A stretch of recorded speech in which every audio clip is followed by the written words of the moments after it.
మరొకసారి ఈ రాత్రి మీ వాక్యం ద్వారా మాతో మాట్లాడి మమ్మల్ని బలపరచుమని మా రక్షకుడైన యేసుక్రీస్తు పరిశుద్ధమైన నామంలో ప్రార్థన చేస్తున్నాము తండ్రి, ఆమేన్. అక్కడ నా హృదయపూర్వక వందనాలు తెలియజేసుకుంటున్నాను. అలాగే సమయం ఇచ్చిన పాస్టర్ గారికి నా హృదయపూర్వక వందనాలు. దేవుడి మహాకృపను బట్టి ఈరోజు ఉదయం ఇక్కడికి రాగలిగినాను. నేను చెప్తానని కానీ ఇక్కడ ఉంటానని సాయంకాలం ఉంటానని కూడా అనుకోలే. ఉదయం వచ్చి సాయంకాలానికి వెళ్ళిపోవాలనుకున్నాను. కానీ దేవుని కృపను బట్టి అమ్మ నువ్వు 10 నిమిషాలు వాక్యం తీసుకో అని చెప్పినప్పుడు కాదనకుండా దేవుడు ఇచ్చిన సమయం మళ్ళీ ఎప్పుడు వస్తుందో మనకు తెలియదు. నా వయసు కూడా అయిపోయింది. 67 సంవత్సరాలు దేవుని కృపను బట్టి ఇంతవరకు జీవించున్నానంటే ఆయన కృపే.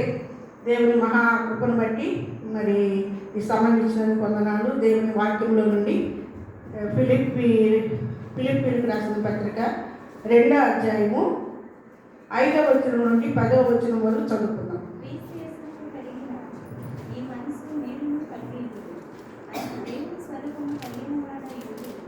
దేవుడితో సమానంగా ఉంటూ విడిచిపెట్టకూడని బాధ్యత ఎంచుకొనలేదు, కానీ మనుషుల పోలికగా పుట్టి దాసుని స్వరూపమును ధరించుకొని తను తాను విత్తిగా చేసుకొని, మరియు ఆయన ఆకారమును మనుషులుగా కనబడి మరణము పొందినంతగా అనగా శిలువ మరణము పొందినంతగా విధేయత చూపిన వాడై తను తాను తగ్గించుకున్నాడు. పరలోకమందున్న వారిలో కానీ భూమి మీద ఉన్న వారిలో కానీ భూమి క్రింద ఉన్న వారిలో కానీ ప్రతి వాని మోకాలు యేసు నామమున వంగినట్లు ప్రతి వాని నాలుకలు తండ్రి అయిన దేవుని మహిమాలను యేసుక్రీస్తు ప్రభువును ఒప్పుకొనినట్లు దేవుడు ఆయనను అధికంగా హెచ్చించి ప్రతి నామములకు పైనామమును ఆయన పరిగణించాడు. చాలు దేవుడి వాక్యము మరి మనం ఇంట్లో జీవించిన దాకా ఇక్కడ చూస్తే 5వ వచనం, క్రీస్తు యేసు కలిగిన ఈ మనస్సు మీరును కలిగి ఉండి. రక్షించబడిన ప్రతి ఒక్కరూ యేసుక్రీస్తు మనసు కలిగి ఉండాలని దేవుడు కోరుకుంటున్నాడు. యేసు ప్రభు వారు దేవుని స్వరూపం కలిగిన వాడై ఉండి దేవునితో సమానంగా ఉండుట విడిచిపెట్టకూడని భాగ్యమని ఎంచుకొనలేదు. దేవుడి దగ్గర ఉంటే మహాదూతలతో ఎల్లవేళ పరిశుద్ధుడైన పొగడబడుచు మహాఘనత మరి సర్వోన్నతమైన స్థలంలో దేవుడు మరి కుమారుడికి ఎంత ఆధిక్యత ఉండదో మనకు తెలుసు కదా. గొప్ప దేవుడైన సర్వాధికారి అయిన దేవుడి దగ్గర కుమారుడికి ఎంతో అధికారం ఉంది.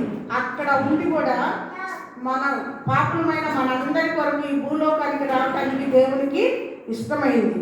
ఎందుకంటే మానవులు నశించిపోవడం దేవునికి ఇష్టమైంది కాదు. మరి మానవులు రక్షించాలంటే ఏ ఒక్కరు రక్షించలేదు. ఏ పశువుల రక్తం కానీ కోడల రక్తం కానీ వల్ల మన పాపము తొలగిపోదు. యేసు ప్రభు పరిశుద్ధుడు కాబట్టి ఆ పరిశుద్ధ రక్తం చిందిస్తేనే ఆ రక్తం వల్లనే మనకు విమోచన అన్నమాట. గలతీ పత్రిక 5వ అధ్యాయం 7వ వచనంలో చూస్తే గలతీ పత్రిక 5వ అధ్యాయం 7వ వచనం, మిమ్మల్ని ఎవడు అడ్డగించెను? ఈ ప్రేరేపణ మిమ్మల్ని పిలుచుచున్న వాని వలన కలగలేదు. మళ్ళీ చదువమ్మా.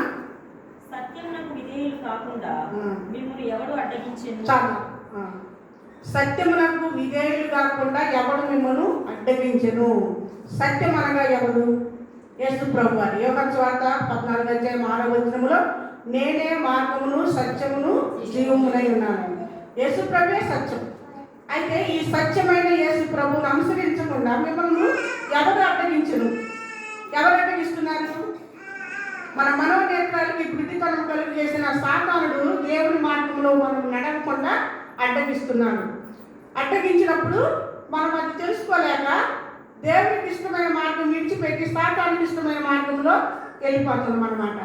అందుకని అడుగుతున్నాడు ఇక్కడ, సత్యంలోకి విధేయులు కాకుండా మిమ్మల్ని ఎవరు అడ్డగించను? ఎవరంటే సాతానుడే మనల్ని అడ్డగిస్తున్నాడు. ఇది సాతాను శోధన అని తెలుసుకొని దాన్ని వ్యతిరేకించే స్వభావం మనకు రావాలి. కాబట్టి మనము ఎలా వ్యతిరేకించాలి? ఆదికాండము 39వ అధ్యాయంలో చూస్తే యోసేపు అప్పుడు రోజుల్లో యేసు ప్రభు ఇంకా రాలేదు, ధర్మశాస్త్రం కూడా లేదు. కానీ మరి దేవుడు ఆ పోతిఫరు భార్య ఆయనతో వ్యభిచరించవాలని బలవంతం చేస్తారు. యవనస్తుడైన యోసేపు ఆమె చూస్తే పోతిఫరు భార్య, ఒక అధికారి భార్య. ఆయనకు లోబడి ఉన్నాడు ఈయన. కానీ అటువంటి పాపం ఎవ్వరు లేనప్పుడు చూసి బలవంతం చేసినప్పటికీ యేసోపు ఎలా ఎదిరించాడండి?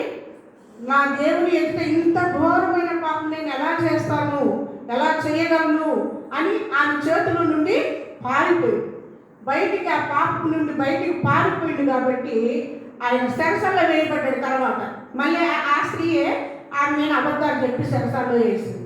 సెరసాల్లో వేసినప్పటికీ ఆయన హృదయం యథార్థం ఉంది, పాపాన్ని ఎదిరించి వచ్చింది కదా, యథార్థం ఉంది కాబట్టి సెరసాల్లో వేసినా కూడా సెరసాల నాయకుడు ఆయనకు తోడుగా ఉండి ఆ సెరసాల్లో ఉన్న వారందరి మీద అధికారిగా ఉంచాడు.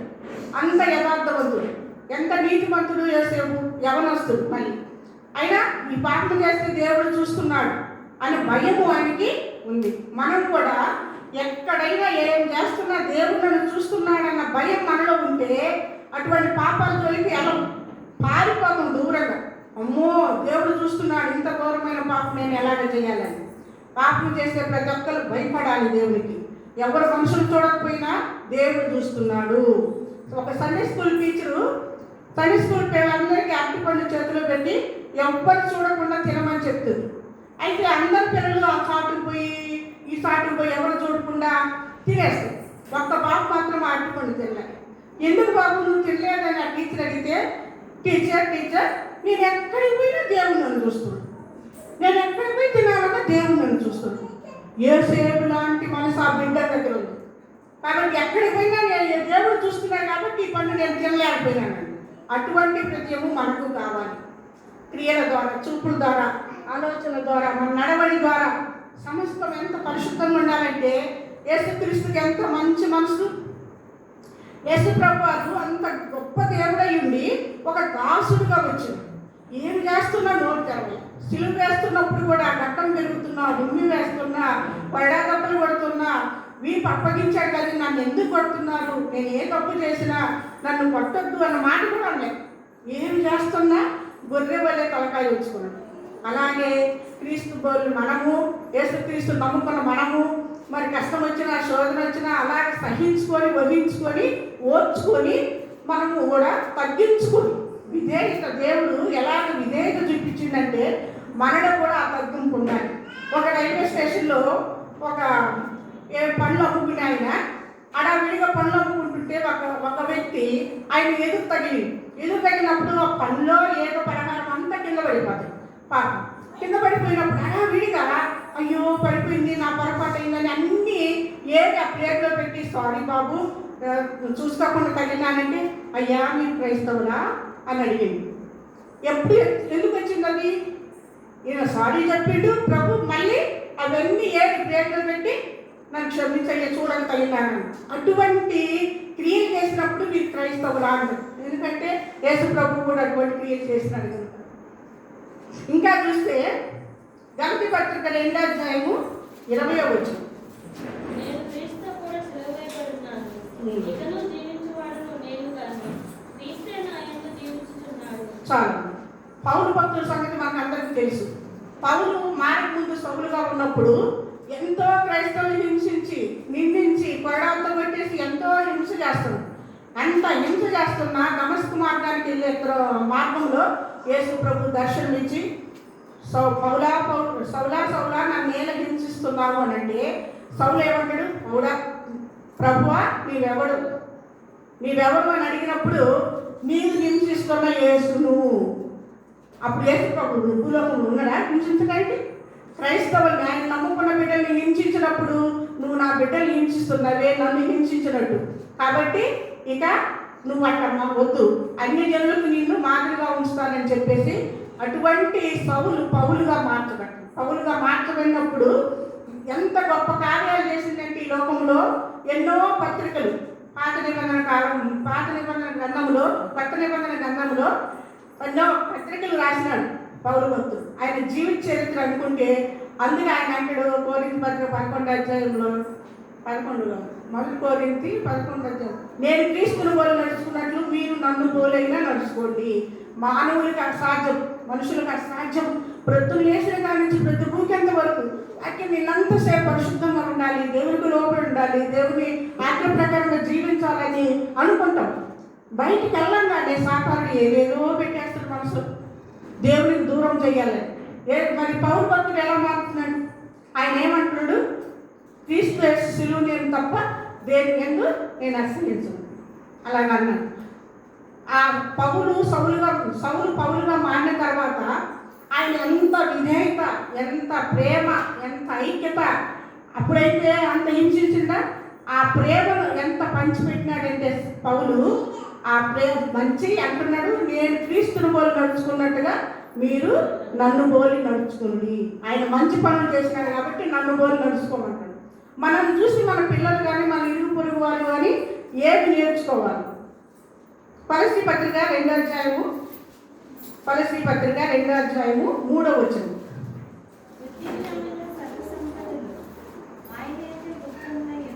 చాలు. బుద్ధి, జ్ఞానము, సర్వ సంపదలు.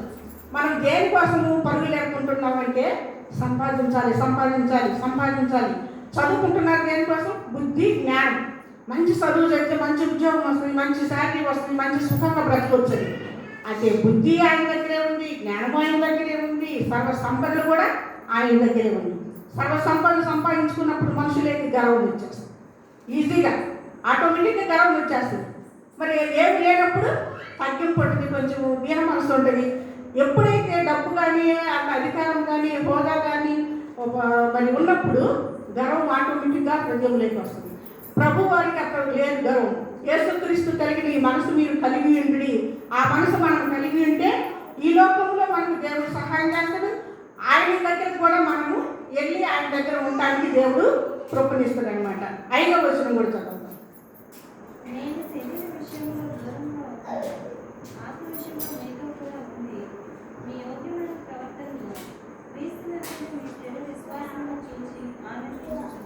చూసినాము, మనము విశ్వాసం కలిగి, స్థిర విశ్వాసం కలిగి మనము జీవిస్తుంటే దేవుడు మనల్ని చూసి సంతోషిస్తాడు, ఆనందిస్తాడు.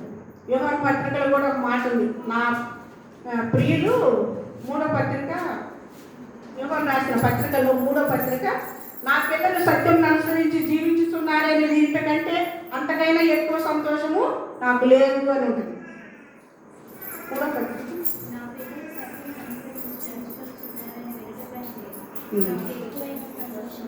నా పిల్లలు అంటే మనమందరము ప్రభు పిల్లలమే. ఇప్పుడు ప్రభు పిల్లలమే కదా.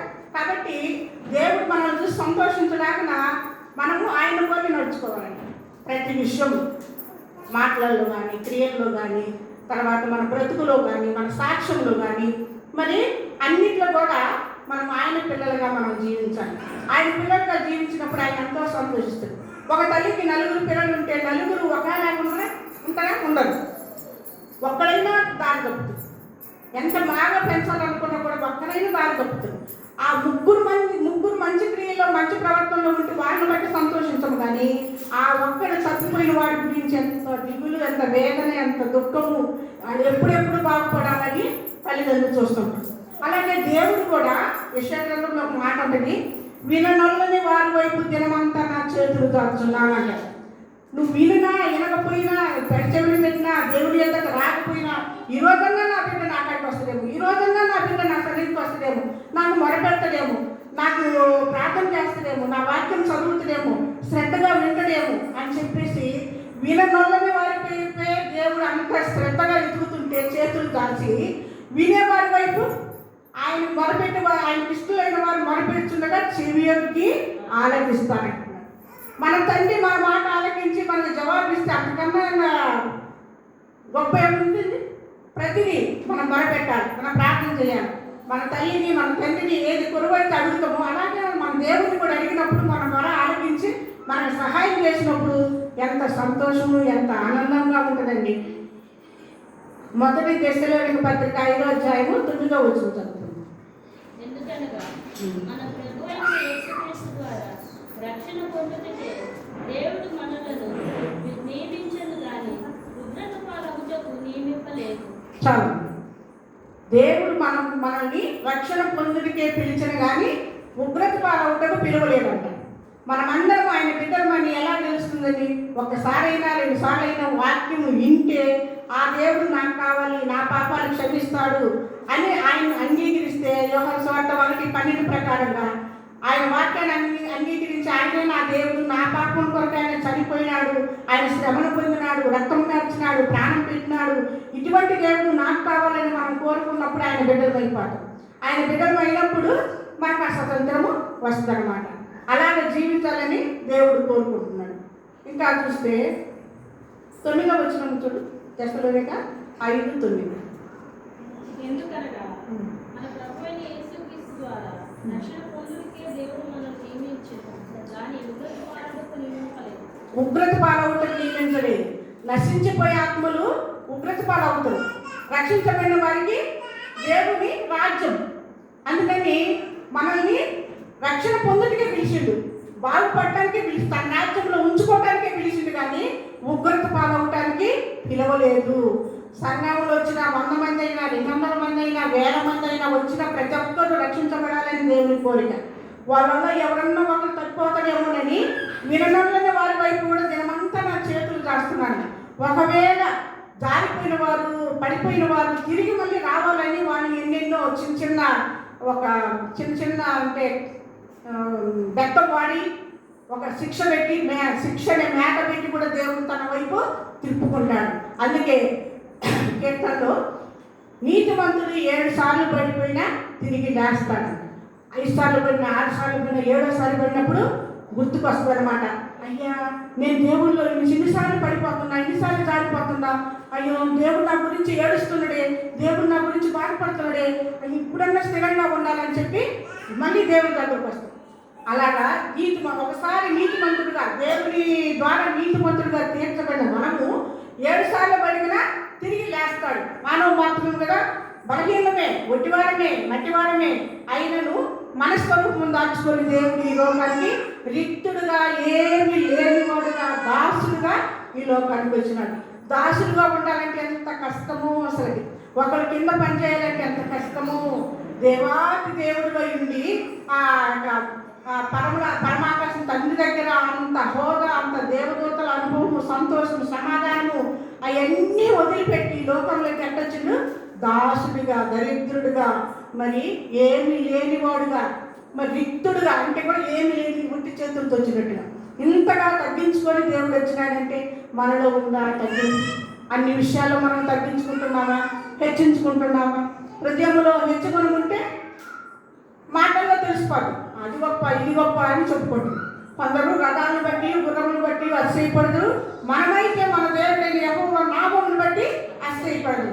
ఎందుకంటే మన దేవుడైన యేసు ప్రభు మన కోసం రక్తం కార్చి, ప్రాణం పెట్టి, మన శిక్షను భరించి, మన నిందను తొలగించి, మనకు విమోచనిచ్చి, మరి చనిపోయి తిరిగి నేను లేస్తానని వాగ్దానం చేసి, మరి చనిపోయిన 3 రోజుల తర్వాత లేచిండు ఆయన.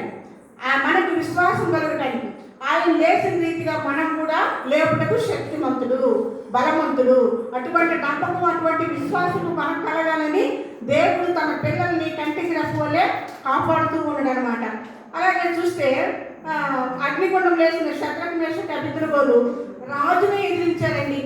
ఆ బొమ్మకు నమస్కారం చేయమన్నప్పుడు ఆ 3 యవనస్తులు శద్రకు, మేషకు, అబేద్నెగోలు నమస్కారం చేయకుండా మేము సేవించున్న దేవుడు తప్పించి రక్షించడానికి సమర్థుడు, మేముగా నమస్కారం చేయం అంటే ఆయనకి ఎంత కోపం వచ్చిందంటే చాలా కోపం వచ్చి అగ్నిగుండాన్ని 7 అంతలు చేసినాడు.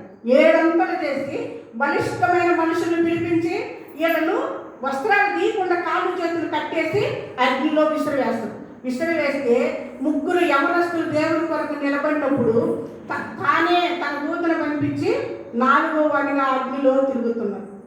విసిరివేసిన బలిష్టమైన మనుషులు అగ్ని జ్వాల చేత కాల్చబడి చచ్చిపోతారు. కానీ అగ్నిలో పడి తిరుగుతున్న 3 మనుషులు మాత్రం 4వ దేవదూత కూడా కలిసి తిరుగుతూ ఉంటారు. తిరుగుతా గుండంలో ఉన్నప్పుడు రాజులు సింహాసనం నుంచి లేచి, మనం 3 మనుషులు కదా వేసింది, 4వ వాడు ఎక్కడి నుండి వచ్చాడు, 4వ వాడి రూపము దేవదూత వలె ఉంది అని, ఓ జీవగల దేవుని సేవకులారా బయటికి రండి అని చెప్పి ఆ శద్రకు, మేషకు, అబేద్నెగోను రాజు పిలిచినప్పుడు మంత్రులు, సామంతులు, అధికారులు అందరూ కలిసి ఆ 3 మనుషుల్ని పరీక్షిస్తే అగ్ని వాసన కూడా వాళ్ళని అందుకోలేదు. ఒక్క వెంట్రుక కూడా కాలిపోలేదు. వస్త్రం అగ్ని వాసన కూడా రాలేదు. అది బైబిల్లో క్లియర్గా రాసింది. మనం ఉన్నట్టుగా నమ్మాలి. మనం నమ్మటానికి, విశ్వాసం కలగటానికి మన గ్రంథంలో రాసి పెట్టింది. కాబట్టి ఆ 3 యవనస్తులు అంత దేవుడు మనల్ని ఎందుకు కాపాడు? మనల్ని కూడా కాపాడు. మనం ఆయన బిడ్డలం కదా. మరి ఆయన ఇదిగో సదాకాలం మీతో కూడా ఉంటానని దేవుడు వాగ్దానం చేసిండు మనకి. తల్లి అయినా విడిచినా విడవచ్చు, తండ్రైనా విడిచినా విడవచ్చు, బంధువులు విడవచ్చు, భర్త విడవచ్చు, భార్య విడిచిపోవచ్చు, కానీ పిల్లలు విడిచిపోవచ్చు, కానీ దేవుడు మాత్రం విడవు. మన కుడి చేయి పట్టుకొని లేవనెత్తుడికి ఆయన సిద్ధంగా ఉన్నాడు. ఇటువంటి గొప్ప దేవుని మనం కలిగి ఉన్నందుకు దేవునికి ఎల్లవేళ్ల కృతజ్ఞతాస్తుతులు చెల్లించాలి. అలాగే దానియేలును చూసుకుంటే ఒక్క సింహం చూస్తేనే మనం ఎంత భయం వేస్తుంది. ఆయన ఎంతో యథార్థవంతుడు, మంచివాడు, నీతిమంతుడు. అందరికన్నా కూడా ఆయనలో తప్పులు పట్టాలని చుట్టూ వాళ్ళందరూ వెతికారు, కానీ ఒక్క తప్పు కూడా దానియేలులో కనపడలేదంట, ఆ ప్రార్థన చేసే విషయంలో తప్ప. మరి వాళ్ళు ఏమని చెప్పారు? నెల రోజులు 30 దినాల వరకు రాజును తప్ప ఇంకెవరిని వేడుకోవద్దంటే రాజును వేడుకోలేదు, కానీ ఈయన యథావిధిగా యెరూషలేము తట్టు కిటికీలు తీసి ముమ్మారు మోకాళ్ళని దానియేలు ప్రార్థన చేసిండు. ఇట్టి శాసనము వచ్చిందని తెలిసి కూడా దానియేలు ప్రార్థన చేసినప్పుడు ఏమైంది? ఆ సింహాలను గుహలో పడేసిండు. కానీ పడేసినప్పుడు దానియేలు భయపడలే, యథావిధిగా ప్రార్థన చేసుకుంటే. మరి దానియేలు ముట్టొద్దని దేవుడు, దానియేలు అక్కడ వేస్తారని దేవుడికి తెలుసు కాబట్టి దేవుని దూతను పంపించి ఆ సింహం నోళ్ళు మూయించిందనమాట. రాజు చూడదు. దానియేలు కింద 6వ అధ్యాయము 18, 19 వచ్చిన 22 వరకు చదువుకున్నాం.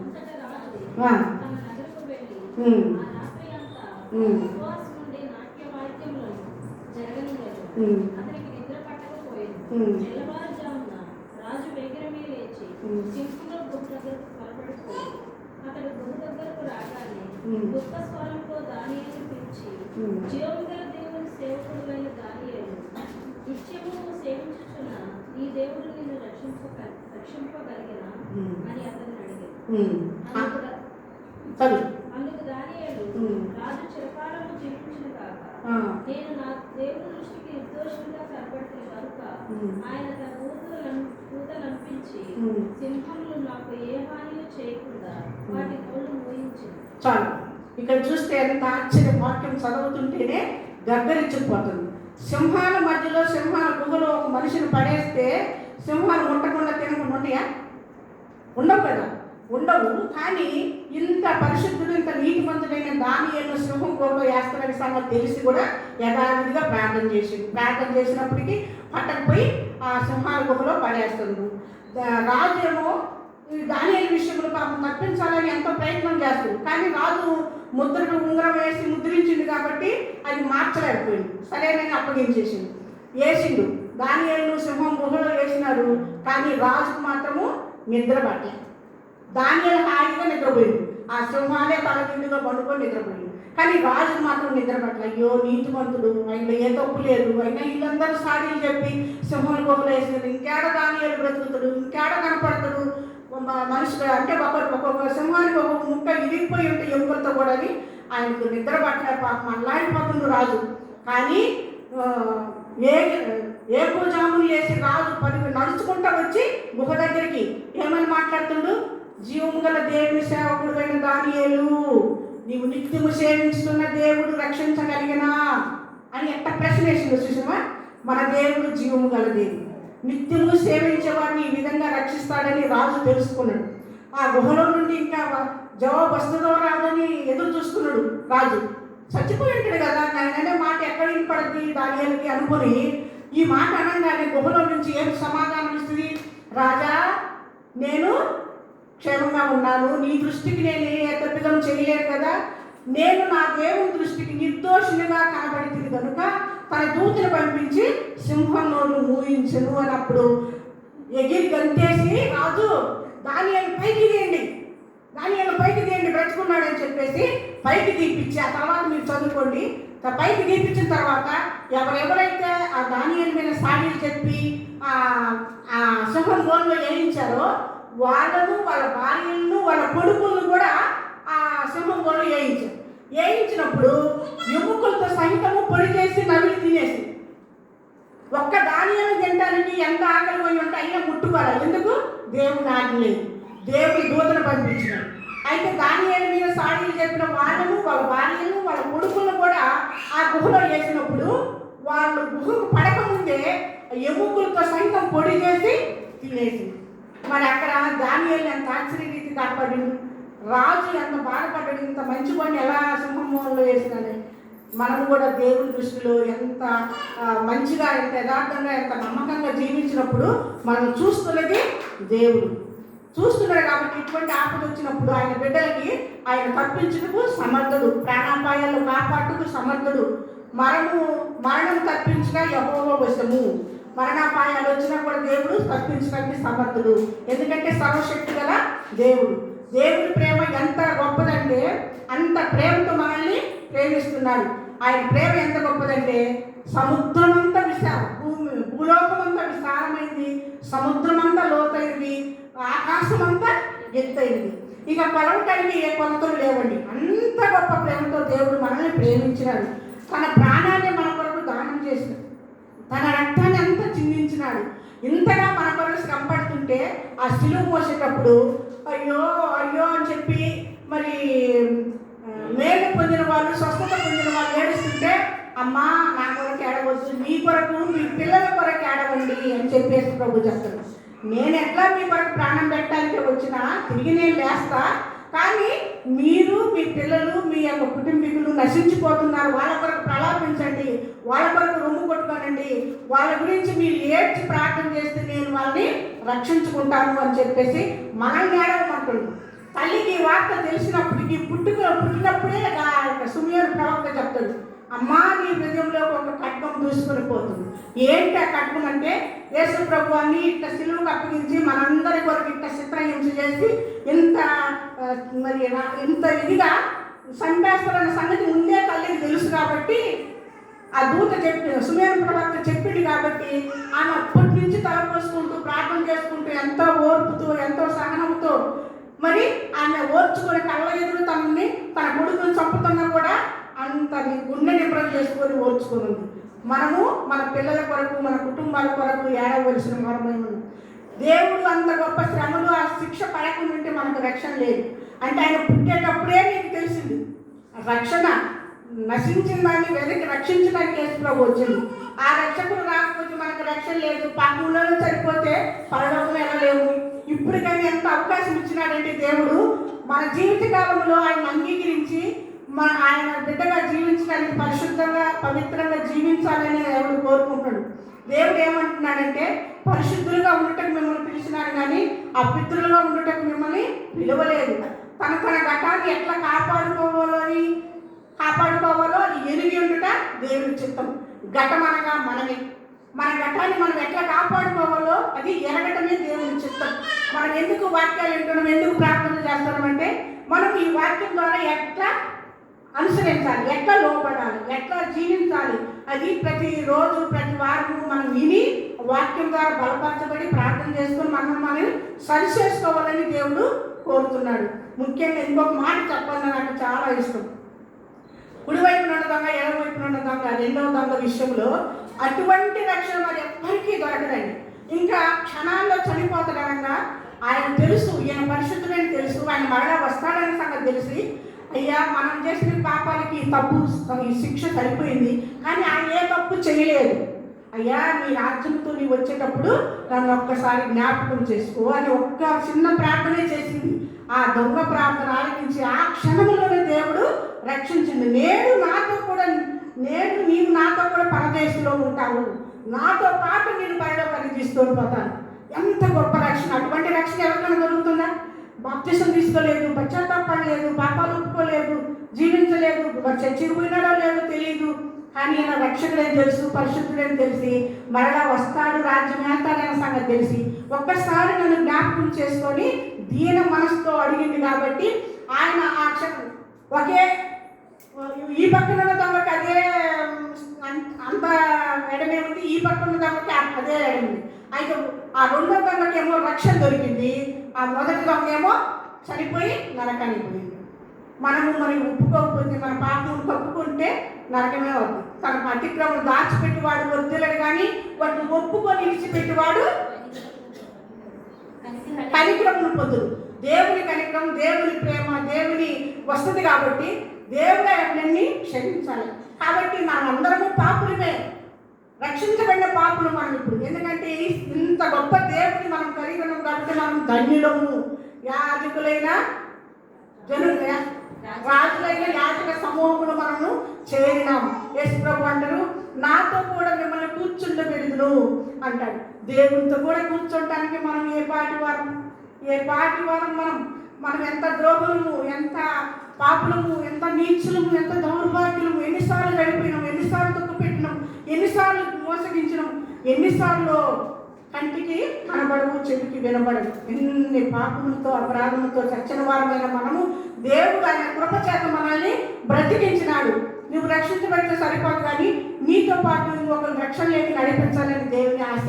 ఈ దినాల్లో నేను కొత్త పెట్టకపోని వచ్చిన తర్వాత ఆరోగ్య సలహాలు వింటాను, దేవుని పాటలు, దేవుని వాక్యం పెట్టుకుని వింటాను.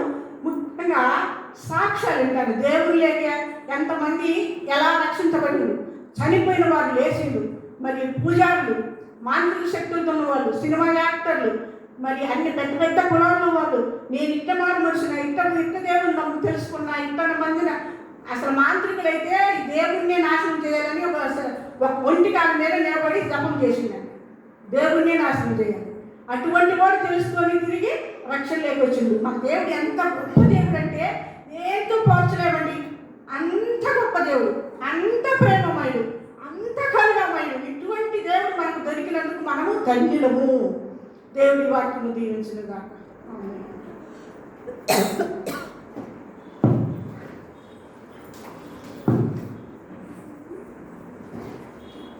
ఈ రాత్రి ఈ వర్తమానంలో నుండి అనేక విషయాలను జ్ఞాపకం చేసుకుంటాం. యేసుక్రీస్తు దేవుని స్వరూపమై ఉండి దాసుని స్వరూపాన్ని ధరించాడు. ఆయన దేవుడై ఉండి మానవుడిగా ఈ భూమి మీదకు అరుదించాడు. ప్రభు మన పాపముల కొరకు సిలువలో మరణించి సమాధి చేయబడి సజీవుడై 3వ రోజు తిరిగి లేచాడు. మరి క్రీస్తునందు విశ్వాసం ఉంచినటువంటి ప్రతి వ్యక్తి దేవుని యొక్క రాజ్యంలోనికి ప్రవేశిస్తారు. ఈ సందేశంలో అనేక మంది భక్తులను గురించి మనం విన్నాం. దానియేలు గురించి, షడ్రక్ మేషక్ అబేద్నెగో గురించి, యోసేపును గురించి, పౌలును గురించి, ఇలా వీరి యొక్క జీవితాలు మనం గమనించినప్పుడు వారి భూమి మీద దేవుని కొరకు జీవించి దేవుని కొరకు మరణించారు. కాబట్టి ఈ లోకంలో మన కొరకు సిలువలో ప్రాణం పెట్టినటువంటి రక్షకుడు ఆయన కొరకు మనం ఏం చేస్తున్నాం? కొద్దిమందికైనా మనం సువార్త ప్రకటిస్తున్నామా? ప్రభువును సంతోషపెట్టేటువంటి వారముగా ఉన్నామా? మనల్ని మనం పరీక్షించుకుందాం. మనం ఎన్నో వర్తమానాలు, ఇలాంటి సువార్త వర్తమానాలు వింటున్నాం. మరి చాలామందికి లోకంలో ఇటువంటి అవకాశం అనేది లేదు. ప్రభు అందుబాటులో ఉన్నప్పటికీ ఎడమ వైపున ఉన్నటువంటి దొంగ దాన్ని సద్వినియోగం చేసుకోలేకపోయాడు. కనుక మరి లోకంలో అందరికీ రక్షణ అనేది ఉంది, కానీ అందరూ దాన్ని పొందుకునేటువంటి విధానంలో లేరు ప్రియులారా. కాబట్టి నశించిపోతున్న మానవాళి కొరకు మనం ప్రార్థన చేయాలి. అదే సమయంలో మనలో ఇంకా ఎవరైనా మారు మనసు పొందకుండా ఉంటే మారు మనసు పొందాలి. మన కుటుంబాల్లో ఇంకా ఎవరైనా దేవుని నమ్ముకోకుండా ఉంటే వారి కొరకు కన్నీరు కార్చాలి. ప్రభు సెలవిచ్చింది అదే కదా, నా కొరకు నా నిమిత్తం ఏడవకుడి, మీ నిమిత్తం మీ పిల్లల నిమిత్తము ఏడవండి. కనుక మన కుటుంబాల్లో ఇంకా ఎవరైనా దేవుని నమ్ముకోకపోతే వారి నిమిత్తం దేవుని సన్నిధిలో మొరపెట్టాలి అని మరొకసారి మన వర్తమానంలో జ్ఞాపకం చేయబడాం. సరే, చివరి ప్రార్థన ఆశీర్వాదంతో ఈ కార్యక్రమాన్ని ముగించుకుందాం, ప్రార్థన చేసుకుందాం. పరిశుద్ధుడైన మా తండ్రి, మీకు వందనాలు స్తోత్రాలు చెల్లిస్తూ ఉన్నాం. ఈ రాత్రి మీరు ప్రేమించి మాకు ఇచ్చిన వాక్యాన్ని బట్టి మీకు స్తోత్రాలు చెల్లిస్తూ ఉన్నాం. ప్రభా, మీరు పరిశుద్ధులై ఉన్న ప్రకారం మేమును పరిశుద్ధులుగా ఉండాలని మీరు కోరుతూ ఉన్నారు. ఆ రీతిగా జీవించుటకు సహాయం చేయండి. మీ అమూల్యమైన రక్తము ద్వారా మీరు మమ్మల్ని పవిత్రపరిచే దేవుడుగా ఉన్నందుకై మీకు స్తోత్రాలు. మీరిచ్చే ఆ పవిత్రతను జాగ్రత్తగా యోసేపు వలె, షడ్రక్ మేషక్ అబేద్నెగో వలె, పౌలు వలె, దానియేలు వలె మేము కాపాడుకునే వారముగా ఉండటకు సహాయం చేయండి. మనుషుల ఎదుట మిమ్మల్ని ఆశ్రయించే వారముగా ఉండటకు కృపదయ చేయండి. మీ సన్నిధి మాకు తోడుగా ఉంచండి. ఇంకా అనేక శిలువ ధ్యానాల దినాలు మా ఎదుట ఉంటుండగా వాటిని మాకు దీవెనకరముగా చేయండి. ఈ కూడికలకు అందరూ రాగలుగుట కూడా ప్రభా మీరు కనికరించి సహాయం చేయండి. ఈ రాత్రి వచ్చిన ప్రతి ఒక్కరిని దీవించి ఆశీర్వదించమని, ప్రపంచవ్యాప్తంగా జరుగుతున్న శిలువ ధ్యానాలను ప్రభా మీరు దీవించండి. మనుషులందరూ కూడా మీ వైపు తిరిగి రక్షణ పొంది మీ బిడ్డలుగా మారుటకు కృప దయచేయమని మా రక్షకుడైన యేసుక్రీస్తు పరిశుద్ధమైన నామములో ప్రార్థన చేస్తున్నాము తండ్రి. ఆమేన్. మన తండ్రి అయిన దేవుని ప్రేమ, మన ప్రభు అయిన యేసుక్రీస్తు యొక్క కృప, పరిశుద్ధాత్మ దేవుని యొక్క సన్నిధి సహవాసము మనకు, మన కుటుంబాలకు, సంఘంలో ఉన్న ప్రతి కుటుంబానికి తోడై ఉండి అన్ని విషయాల్లో ప్రభు కొరకు జీవించుటకు సహాయము చేయనుగాక. ఆమేన్. పిల్లలందరికీ వందనాలు. రేపు రాత్రి కూడా మనం శిలువ ధ్యాన కూడిక సాయంత్రం 7 గంటలకి ఈ స్థలంలో కలిగి ఉంటాం.